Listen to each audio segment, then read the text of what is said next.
Today I'm going to show you these Ha Joyful plastic containers. These are 8 ounce.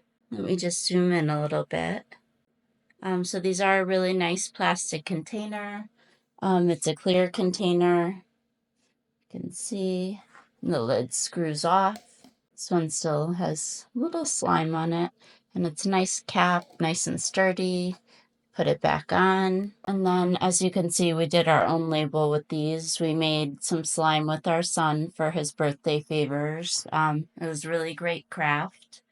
It does come with these black labels and the pen for you to write.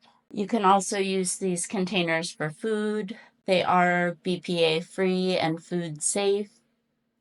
I also like to put mixed nuts in them and keep them in my purse for when I'm hungry and out and about. You can also use them for little desserts or beads. There's so many different applications for these jars. They're really great, and I'll definitely be purchasing more for my home.